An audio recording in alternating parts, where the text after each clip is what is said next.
The 1980s and early 1990s was a particularly difficult time for the police force in Melbourne. There was a string of attacks on the police, including the bombing of the police headquarters in Russell Street in 1986, which resulted in the death of Angela Rose Taylor, the first Australian policewoman to be killed in the line of duty. 22 people were injured. 750, I presume you heard that loud explosion right next to you? Russell 750, it totally shattered our windows. The explosion was caused by a car bomb hidden in a stolen 1979 Holden Commodore. In 1985, Max Clark, who seemed suspicious, was pulled over by police who were looking for a factory thief. Despite appearing to be compliant, after police found a knotted rope in the boot, Max fled, with Sergeant Brian Stoke pursuing him. Max stopped and then produced a weapon and shot Brian. Max then shot the other police officer and Brian 2 more times. After 2 more shootouts with police, a massive search took place all over the southeastern suburbs of Melbourne. The search stretched on for months throughout Noble Park, where police raided homes of many people from Eastern European countries. After a pretty high reward was put forward, the police were informed that Max was still at large in Wallen, heavily disguised with a red wig and a matching beard. Police confronted who they believed was Max. Max again fired at police. As he drove off, the police shot at Max's car. They would later find Max deceased in his car. There were violent bank robberies throughout Melbourne committed by the Flemington crew headed by Victor Pearce. The police were determined to apprehend all of the people involved in these robberies. One such person of interest was Graham Jensen, who the police had under surveillance at his home in Narre Warren.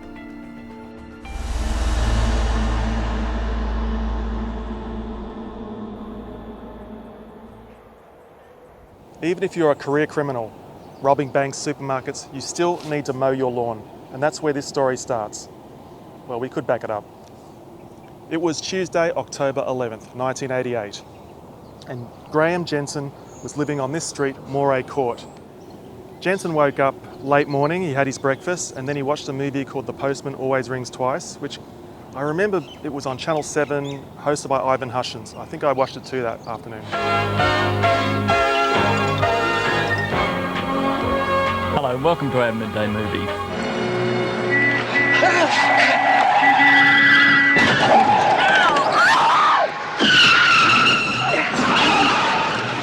Anyway, after that, he mowed his lawn. I don't know which house he lived in. I'm not going to try and knock on doors and find out. But one of these houses on Moray Court, he mowed his front lawn, and he was under police surveillance. They were watching him because they suspected that he was involved in a robbery of a supermarket in Brunswick, which he wasn't, and a security guard got shot and killed. So they were watching him, waiting for him to leave, because what they were going to do is the police, when Jensen was driving, they were going to do a box intercept. When Jensen drove off, the detectives would use 3 cars to snare him. A car would pull up on each side, their noses slightly across the suspect's vehicle. A 3rd car would block the rear. And that's not what ended up happening. So Jensen had a problem with his lawnmower, the spark plug went, I think, and he had to go down to the Narre Warren shops to get it a replacement. So he headed down there and the police followed him, and it ended up being quite a disaster. Let's have a look. Now I'm assuming that this is the way that Jensen would have gone to the strip of shops in Narre Warren. Would have headed over towards Princess Highway down to the shops on Webb Road, opposite the Shell service station, where surveillance officer Malcolm Rosens would park his car, and they would wait for him to go into a shop or something and identify him.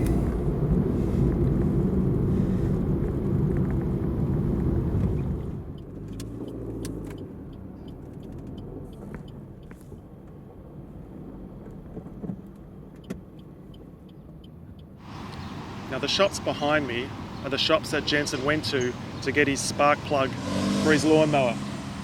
So 2 surveillance officers went into the shop just to identify that it was actually him.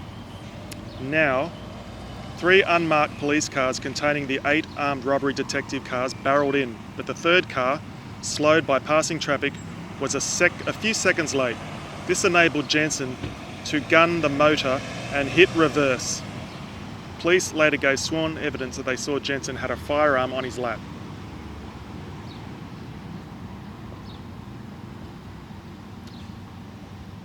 Okay, Jensen came flying out of this exit to the car park, and police shot him, and his car smashed into that telephone pole over there.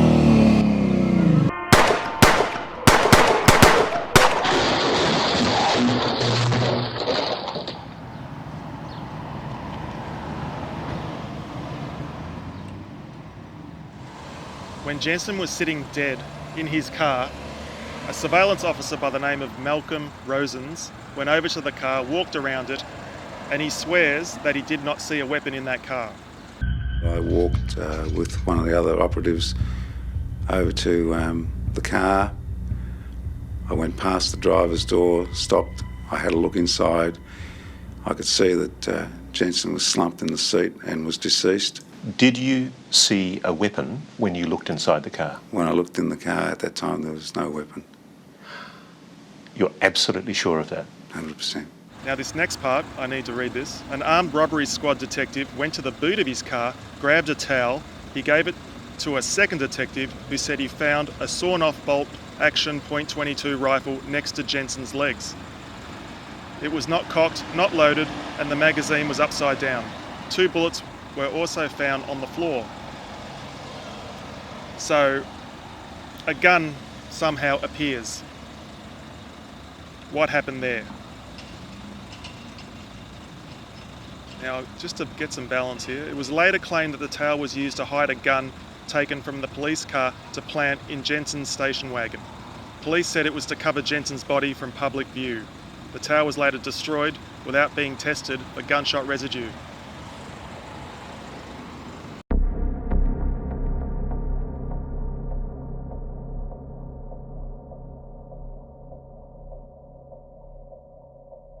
To be honest, since it's transpired, I've been sick in the stomach. I wish it just never happened, but circumstances were that I was placed in a position where I acted, I believe. I had no choice. I had to fire the weapon. It was either him or me. And so because of that shooting, it is believed that the next day, on the 12th of October 1988, something unbearably tragic would happen as a payback for Jensen's death. 2 members down, urgent. Roger, need ambulance? Urgent, yes, ambulance, please. 2 members down. A city in shock over the brutal execution of 2 young policemen. Good evening, I'm Brian Naylor, and that report dominates our bulletin. There's a massive police hunt for the killers who senselessly slaughtered 2 young policemen on a routine job in South Yarra at dawn today. They died from shotgun blasts to the head and back as they checked an abandoned car. Michael Venus begins our coverage of an ambush that has shocked Victoria. That's right, if you can slip down to Walsh Street in South Yarra. Just there's a white Holden sedan, not knowing what the rego is. Got the lights on and the smashed windows in the middle of the road. Yeah, Pratt for 11 received that, 26483. With that seemingly routine transmission, a tragic sequence of events began to unfold. 22-year-old Constable Stephen John Tynan and his younger partner, probationary Constable Damon Jeffrey Eyre, rolled out of Paran Police Station in their divisional van. They headed to exclusive Walsh Street, South Yarra, near the Botanical Gardens, on the fringe of the city. The first indication that they'd driven into a perilous position came from local residents. South Melbourne 150, I sent Paran 311 down to Walsh Street. Since then I've had about 3 or 4 cars come down saying that they've heard shots fired in that street, and I can't get Paran 311 at this stage. As other units converged on the confusion, this chilling message confirmed the worst fears of police. 350, 2 members down, urgent. Roger, need ambulance? 50, urgent, yes, ambulance, please. 2 members down.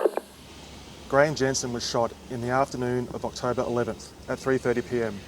Now 13 hours later, around 4:30 in the morning, there was an abandoned white Holden Commodore just over there. The lights were still on, the headlights, and it had smashed windows.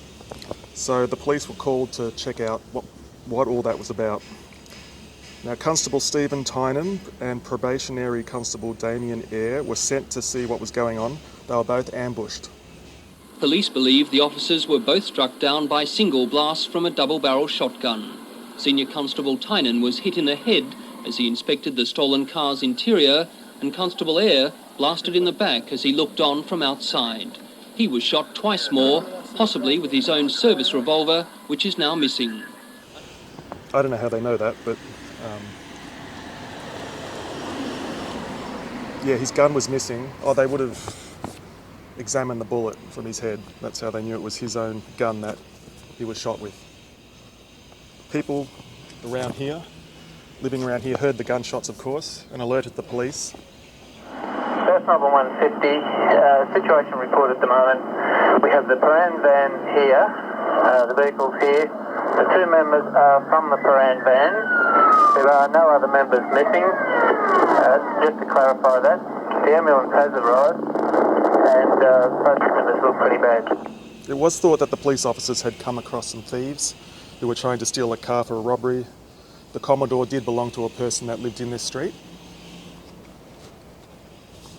Several other cars in the street did have their windows smashed. Witnesses saw two men jumping over a fence behind a block of flats. I'm guessing it was those flats over there. Soon after the shooting, two men were seen jumping this fence and speeding away in a grey sedan. Now this is at the back end of the block of flats. This is a fence here. I think this might have been the fence the attackers were seen jumping over. I mean, logically, the killing occurred on the other side of this building. And they were also seen in Airlie Street, which is just over there. So it is believed that the attackers were parked on this street. The police were certain that this cowardly murder of two young police officers was the work of Graham Jensen's best mate and the head of the Flemington crew, Victor Pearce. Pearce was a member of the Pettingill family, which was headed by matriarch and former Richmond brothel owner, Kath Pettingill. Others suspected in the murders were Jed Horton, Peter McAvoy, Trevor Panigle and Anthony Farrell. Police received information that if police killed one of their men, they would kill two of them. There was a 3-year investigation into the Walsh Street murders which uncovered that the shotgun used to kill Tynan and Eyre was used in a bank robbery committed by the Flemington crew. That shotgun was discovered and became the link between Walsh Street and Victor Pearce. Victor's wife made a series of statements implicating her husband and went into witness protection. She was worried about the safety of her 3 children and wanted to be relocated overseas in exchange for implicating Victor Pearce and his cohorts in the Walsh Street killings. By the time of the trial, Wendy had decided not to give evidence. On March 26, 1991, Victor Pearce and others were acquitted.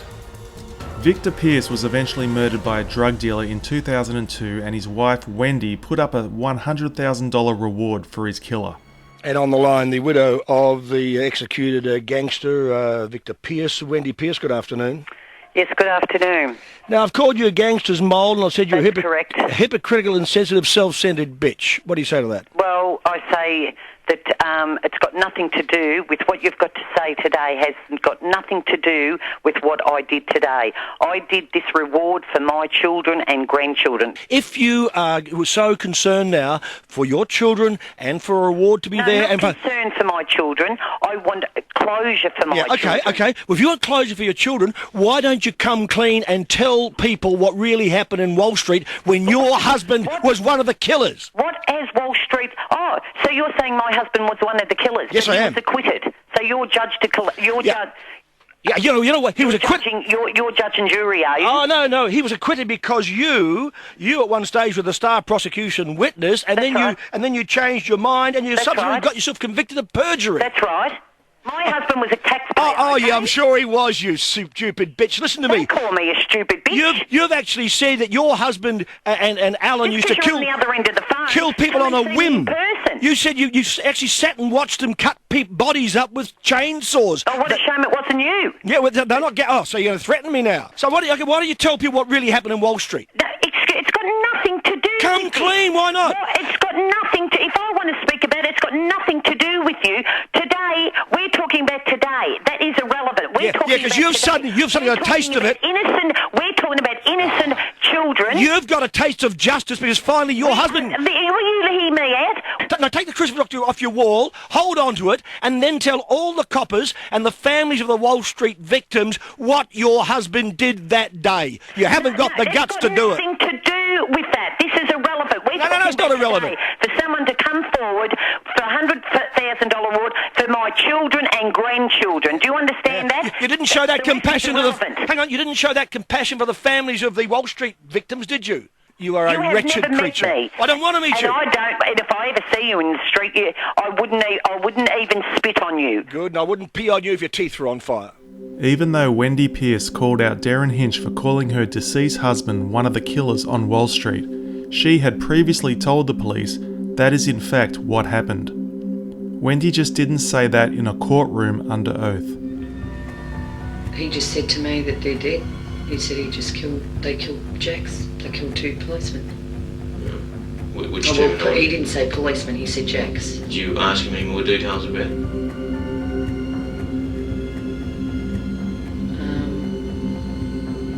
I said to him, who'd you do it with? He said Jed Macker. To this day, Wendy has never been forthcoming about her husband's involvement in the murder of Stephen Tynan and Damien Eyre, despite calls from Damien's father, Frank. Wendy, I know that you're aware of the truth of what happened in Walsh Street that night, so I appeal to you to please come forward and tell the truth.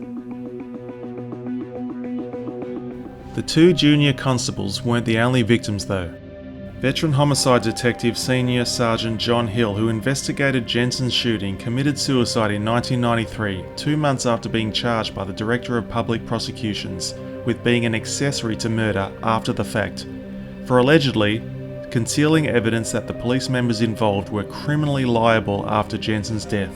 John Hill always maintained his innocence of the charge and felt that his integrity had been destroyed.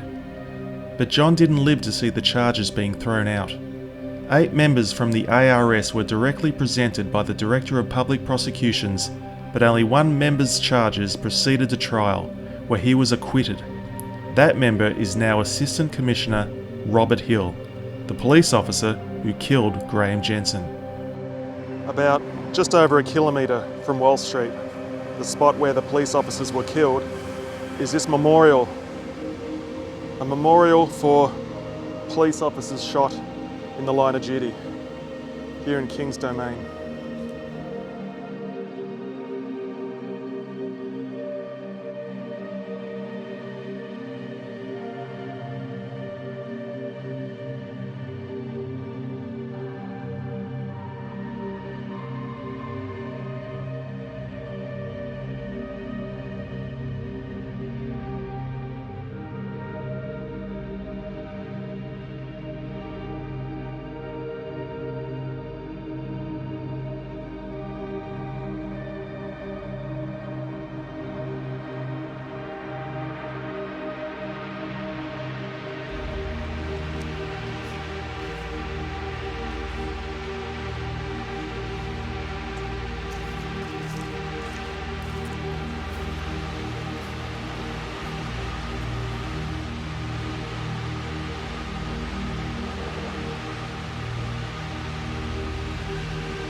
And here at Springvale Botanical Cemetery is where Stephen Tynan was laid to rest, in loving memory of Constable Stephen John Tynan, born 21st of February 1966, died 12th of October 1988.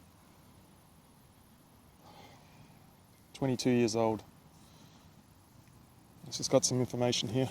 Loved and loving son of Kevin and Wendy, loved brother of Catherine, Paul and Susan, forever with us. And it looks like his father, Stephen's father, is put here too, who died in 2017. Kevin William Tynan. And there's a little, what is this? Blue Ribbon Foundation. Police badge.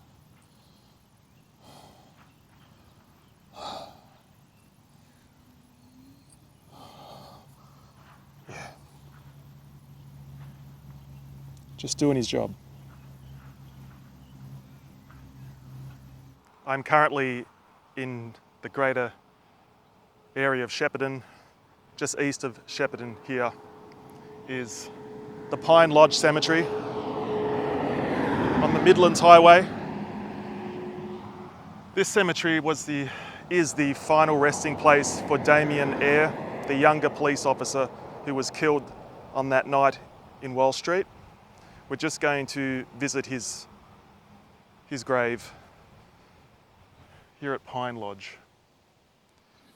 20-year-old trainee Constable Eyre only went to the police academy last December. It was his lifelong ambition to follow his father into the police force, as his brother and sister-in-law had done. Tonight, he is the 7th policeman to be murdered while on duty in Victoria in the last 9 years. So it's a very large cemetery, but all you have to do really is go on to findagrave.com and it gives you instructions on where exactly an actual grave is. But even with that, it still can be challenging finding it. There aren't really a lot of large gravestones here.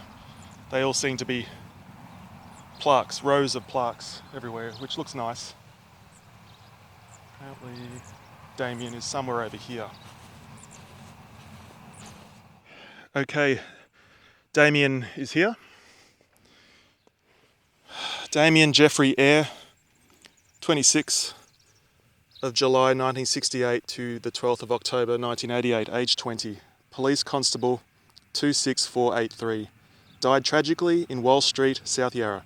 Dearly loved son of Carmel and Frank, much loved brother of Julie, Darryl and Carmel. Our son, our brother, our friend, always in our hearts. Too good for this world. And for some reason there's a bottle of Victoria Bitter beer here. Someone has put there. It looks like it's a full bottle, but it looks like a very old bottle. So that may have been there for quite a long time. Maybe Damien liked VB. I don't know. There are some nice flowers here. I hope you enjoyed this video. I hope you found it informative. And it was a pretty interesting journey for me, learning about this. I'd always known about the Walsh Street murders, but I was a teenager when it happened, so I never really thought deeply about it or tried to research it. So it's been quite interesting for me, hopefully for you too. Okay. The 2010 crime film Animal Kingdom was loosely based on the Pettingill crime family and the Walsh Street killings. Joel Edgerton plays Baz Brown, a criminal who was gunned down by the police unarmed. Baz's best friend Andrew Cody seeks revenge by stealing a Commodore and parking it in the middle of the street to lure 2 police officers to their death. The movie also stars Ben Mendelsohn, Guy Pearce, James Freckville and Jackie Weaver. It's a crazy fucking world. What if Graham Jensen decided not to mow his lawn that day? What if he continued to watch Channel 7's next program, Simon and Simon? He wouldn't have needed to go to the Narre Warren shops to be killed. There would have been no abandoned car to inspect on Walsh Street 13 hours later. Stephen and Damien might still be alive today in their 50s, maybe close to retirement. Was Graham Jensen's fate to be killed when he would eventually leave his house in Narre Warren? Would that have led to 2 other police officers getting killed? In the old days, if a postman was delivering bad news by telegram, they were required to deliver the message personally. If no one answered the door the first time they knocked, they would knock a second time. When bad news is coming, the postman always rings twice.